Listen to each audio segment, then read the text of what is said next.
Լավ է, երբ երգերը ձեռք են բերում հատուկ առաքելություն։ Երգեր կյանքի համար։ Այսպես էր վերնագրված հերթական ակցիան, որը տեղի ունեցավ նախորդ շաբաթ։ Ամիսներ առաջ տարբեր սոցիալական կայքերում հայտնվեց մի հայտարարություն, իսկ ավելի ճիշտ կոչ, որն ուներ հետևյալ բովանդակությունը՝ օգնենք Էլեն Քալաշյանին։ 31-ամյա Էլենի մոտ 1 տարի առաջ հայտնաբերվել էր քաղցկեղ, իսկ վիրահատությունից հետո նա ուներ շատ թանկարժեք դեղամիջոցների կարիք։ Ֆինանսական դժվարությունները չհուսահատեցրեցին Էլենին, եւ նա ճիշտ ուղի ընտրելով որոշեց պայքարել ու հաղթահարել հիվանդությունը։ Как говорится, хочешь жить, умей вертеться. Я хочу жить, вот так смогла повертеться. Այդ կարգով ես կարացա, քանի որ դեղը շատ թանկ արժե, եւ ես որոշեցի, որ արդեն մենք ի վիճակի չէինք եւ որոշեցի այսպես բարի գործական համերգ կազմակերպեի։ Մի երկու հոգի երկիշներին ասեցի, եւ որ իրանք համաձայնվեցին, ես արդեն որոշեցի, որ իրոք կարելի է այդ միտքը իրականացնել։ Նրա իսկ նախաձեռնությամբ Արամ Խաչատրյան համերգասրահում տեղի ունեցավ Songs for Life բարեգործական համերգը։ Երբ որ իմացա, որ ինչի համար է արվում, ում համար է արվում, մեծ սիրով իհարկե համաձայնվեցի։ Ես երևի թե եթե ոչ ամիսը մեկ, գոնե 2 ամիսը մեկ հաստատ նմանատիպ իրադարձության ցավոք սրտի մասնակցում եմ, ինչու ցավոք, որտեղ լավ կլիներ, որ խնդիր չլիներ,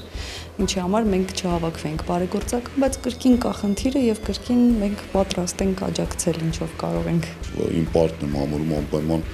օգնել նրան, աջակցել, որքան դա հնարավոր է հաղթահարել այս չար հիվանդությունը։ Ես ինքս տեսել եմ այն հիվանդությունը, որի մասին որ մենք այսօր խոսում ենք, հա, ինչի համար որ մենք երգում ենք, որպեսզի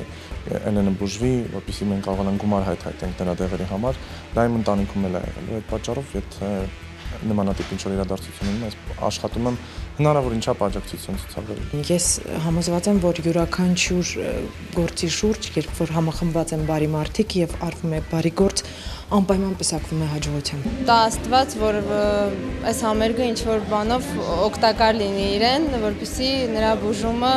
լավ ընթացք ունենա։ Կարող եմ ասել, որ միշտ մեծ սիրով ենք մասնակցում բարեգործական համերգների,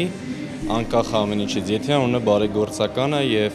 ուղղված է ինչ-ինչ բարի գործի համար, ուրեմն մենք սիրով մասնակցում ենք։ Մեծ հաճույք եմ ստանում նման համերգների ժամանակ, որ իմ թեկուզ մի տոկոս լուման ունենում եմ այդ ամենի մեջ։ Այս համերգն իսկապես ծառայեց նպատակին, ինչպես համերգին ելույթ ունեցած արտիստները, այնպես էլ հանդիսատեսն ու բարերարներից մի քանիսն իրենց լումաններ դրեցին աղջկա ապաքինմանը։ Իսկ առողջապահության նախարարությունը Էլեն Քալաշյանին տրամադրեց 2 սրվակ բավականին թանկարժեք դեղամիջոց։ Մեզ մնում է միայն առողջություն մաղթել Էլենին, վստահ ասելով, որ հիվանդությունը ոչինչ է նրա ուժեղ կամքի դեմ։